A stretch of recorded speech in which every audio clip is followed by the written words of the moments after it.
Assalamualaikum warahmatullahi wabarakatuh. Izin bertanya Ustadz, sebentar lagi kita akan memasuki bulan Dzulhijjah dan biasanya ada ibadah berkurban. Pertanyaannya, bagaimana hukum berkurban? Mungkin itu Ustadz. Terima kasih. Wassalamualaikum warahmatullahi wabarakatuh. Waalaikumsalam warahmatullahi wabarakatuh. Alhamdulillahi rabbil alamin. Allahumma salli wa sallim ala sayyidina Muhammad wa ala ali sayyidina Muhammad. Ilahi anta maksudi wa ridhoka matlubi a'tini mahabbataka wa ma'rifatak. Mendengar pertanyaan dari saudara kita Zikri tadi, yaitu tentang hukum berkurban, menyembelih hewan di hari raya Idul Adha. Kita simpulkan dari pendapat-pendapat para ulama, ada dua kelompok ulama. Yang pertama adalah ulama yang mewajibkan berkurban biqudrah, al-wajib alal qudrah, wajib bagi orang yang mampu. Sekelompok ulama pertama ini berpendapat bahwa berkurban, menyembelih hewan di hari raya Idul Adha wajib bagi setiap muslim akil dan memiliki kemampuan untuk berkurban, bukan hanya sekali seumur hidup, tapi setiap tahun, setiap datang hari raya Idul Adha. Dari mana ulama pertama ini berpendapat bahwa berkurban itu wajib? Dalil yang pertama adalah fasolli li rabbika wanhar, dan sholatlah kamu kepada Tuhan kamu, maksudnya sholat Idul Adha, wanhar, dan berkurbanlah.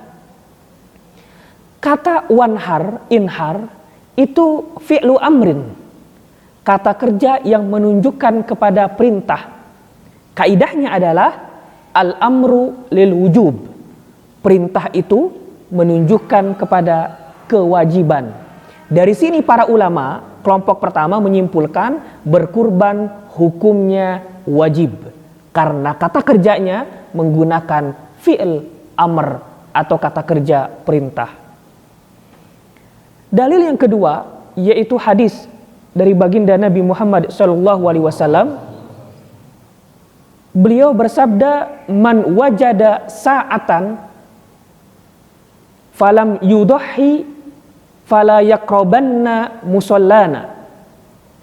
Man wajada sa'atan, siapa yang memiliki kelapangan, rezeki maksudnya, kemampuan finansial maksudnya, falam yudahi, tapi dia nggak mau berkurban. Apa kata Nabi? Fala yaqrabanna musallana, jangan sekali-kali deketin musolah kita. Menurut ulama kelompok pertama, kalimat fala yaqrabanna musallana, jangan sekali-kali mendekati musolah kami kalau nggak mau berkurban, adalah kalimat penegasan, peringatan yang kuat. Kenapa? Nggak boleh dia deket musolah kita. Seakan-akan dia seperti terusir dari kelompok kaum muslimin. Karena ancamannya begitu berat, karena perhatiannya sungguh tegas. Kelompok ulama pertama menyimpulkan perkara berkurban adalah wajib. Kalau tidak wajib, belum tentu baginda Nabi menyampaikan kalimat tegas seperti itu, fala yaqrabanna musallana, bahkan fiilnya dengan taukid, dengan penegasan yaqrabanna. Demikian kelompok pertama. Ulama kelompok kedua berpendapat bahwa berkurban itu hukumnya sunnah muakkad. Sunnah tapi muakkad, sangat kuat sekali sunnahnya. Dari mana ulama kelompok kedua ini berpendapat bahwa berkurban itu hukumnya sunnah muakkad. Ada hadis ini diriwayatkan oleh Ibnu Abbas radhiyallahu anhuma bahwa Rasulullah shallallahu alaihi wasallam bersabda, "Thalasun hunna alayya faraid walakum tatawwu." Ada 3 ibadah, kata Nabi, bagi saya wajib, bagi kalian sunnah. Apa itu yang pertama? Yang pertama adalah an-nahru, berkurban, al-witru, sholat witir, dan yang ketiga rakaat duha. Jadi 3 ibadah ini wajib bagi baginda Nabi Shallallahu Alaihi Wasallam, tapi sunnah bagi kita.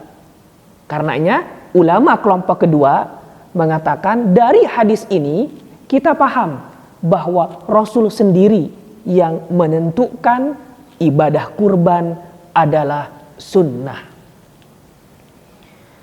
Kita bertanya, kalau udah tahu ada hadis seperti ini, kenapa ulama kelompok pertama tidak mengikuti hadis ini bahwa berkurban itu sunnah?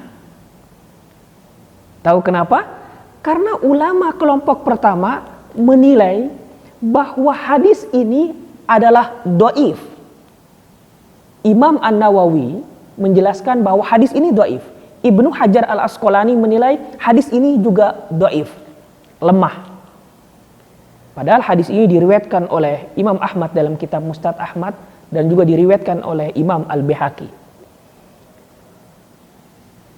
Lantas kalau seandainya hadis ini dhaif, kenapa kelompok kedua mengambil hadis ini menjadi landasan bahwa ibadah kurban itu sunnah muakkad?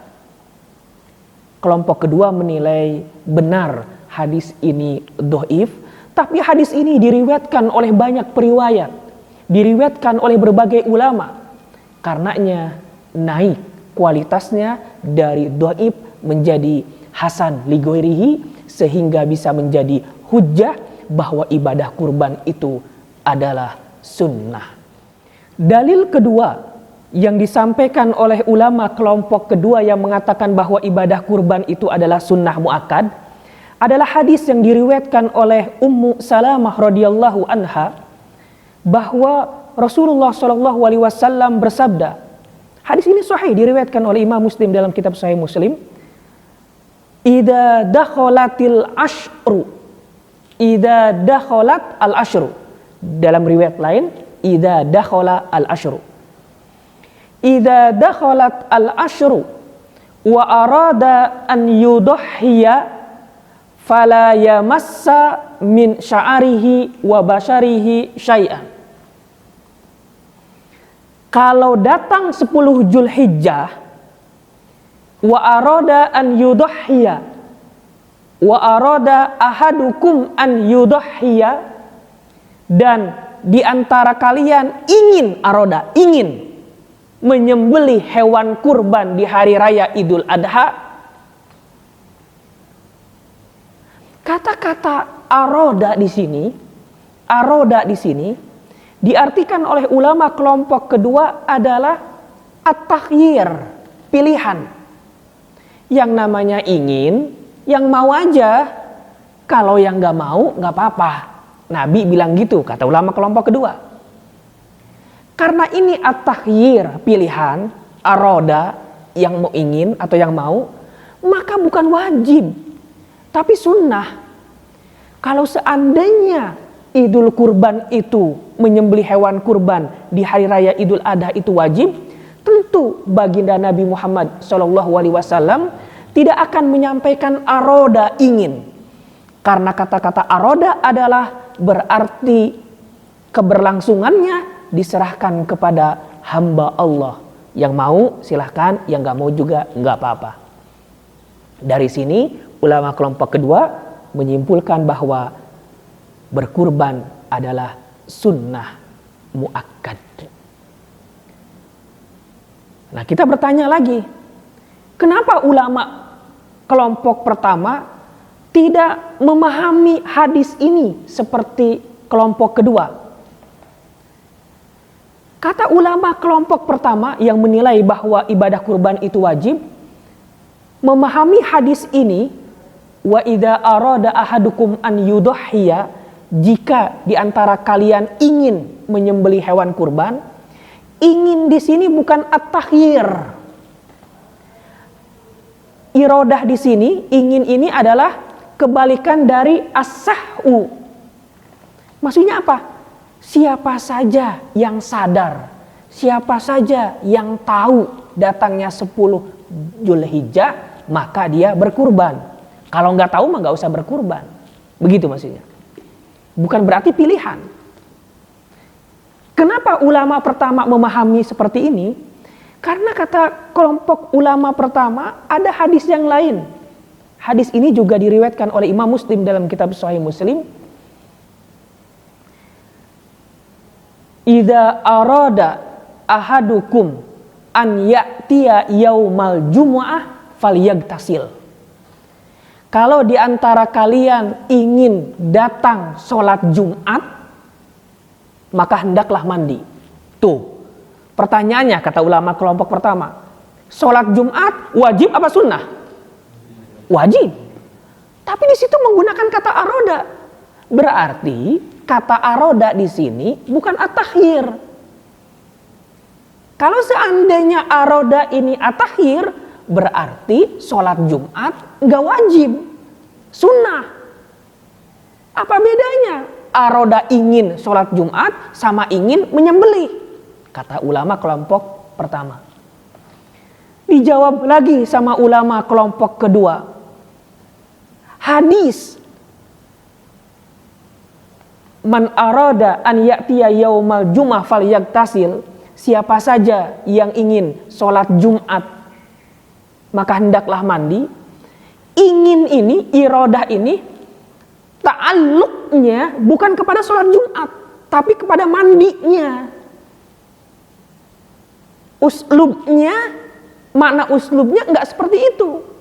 Makna uslubnya adalah siapa yang mau sholat Jumat, yang ingin mandi silahkan, yang enggak mandi juga enggak apa-apa. Jumatnya, sholat Jumatnya wajib, fardu, tapi mandinya adalah yang sunnah. Jadi ingin ini bukan ditujukan untuk sholat Jumat, tapi ditujukan untuk mandinya. Karenanya hukum mandi di hari Jumat adalah sunnah. Begitu. Ulama kelompok kedua berkeyakinan dari sini bahwa tetap hukum ibadah kurban adalah sunnah muakkad. Kawan-kawan mahasantri yang insya Allah dimuliakan oleh Allah Subhanahu wa Ta'ala, kita mendapati di beberapa masyarakat punya tradisi atau keyakinan seperti ini. Di satu keluarga misalnya, tahun ini yang berkurban ayah saja, tahun depan ibu, tahun depan lagi anak pertama, tahun depan lagi anak kedua, terus bergantian. Setiap tahun, setiap datang Idul Adha, satu orang dari keluarga itu. Nah, tradisi seperti ini, keyakinan seperti ini yang kita temukan di beberapa masyarakat, ini ada dalilnya apa enggak sih? Ada sumbernya apa enggak? Ternyata kita temukan ada hadis yang diriwayatkan oleh Mikhnab bin Sulaim. Hadis ini diriwayatkan oleh Imam Ahmad dalam kitab Musnad Ahmad, bahwa Rasulullah SAW bersabda, "Ya ayyuhan nas, hei para manusia, ala kulli ahli baitin, setiap satu keluarga, fi kulli amin, di setiap tahunnya, udhiyah." Pakai nakirah. Satu maksudnya. Hei manusia, setiap keluarga punya keharusan untuk berkurban satu orang, perwakilan.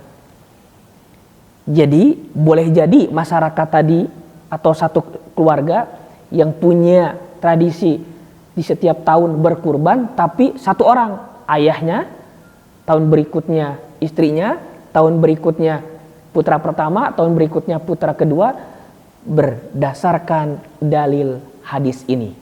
Karenanya Imam Asy-Syafi'i termasuk dalam memahami hadis ini bahwa ibadah kurban adalah sunnah kifayah. Artinya bagi satu keluarga cukup satu orang yang mewakili berkurban di setiap tahunnya. Sunnah kifayah. Maka yang lainnya gugur. Ada lagi kita temukan satu keluarga atau beberapa masyarakat yang punya keyakinan bahwa berkurban mah sekali seumur hidup aja. Kalau udah sekali berkurban udah cukup. Nah, keyakinan seperti ini ada dalilnya apa enggak?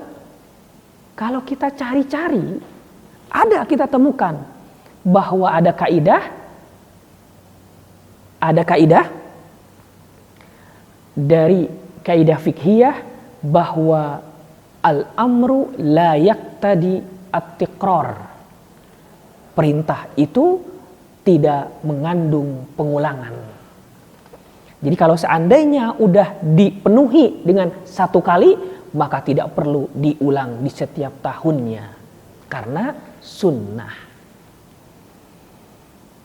Kawan-kawan mahasantri yang insya Allah dimuliakan oleh Allah Subhanahu wa Ta'ala, diskusi antara ulama kelompok pertama, ulama kelompok kedua tentang hukum berkurban itu jadikan sebagai mudzakarah pelajaran bagi kita, bahwa ketika para ulama berselisih pendapat antara satu yang lainnya pasti punya dalil, entah itu berdasarkan kualitas hadisnya, entah itu berdasarkan makna bahasanya, entah itu berdasarkan asbab al-wurud atau asbabun nuzulnya, sudut pandangnya.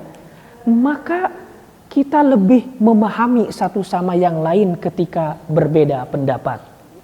Kalau ada panitia kurban datang ke rumah kita dan meminta, ayo berkurban, Bapak kan orang kaya, Bapak kan orang mampu, ayo berkurban tahun ini Pak, mau sapi apa mau kambing, bebas.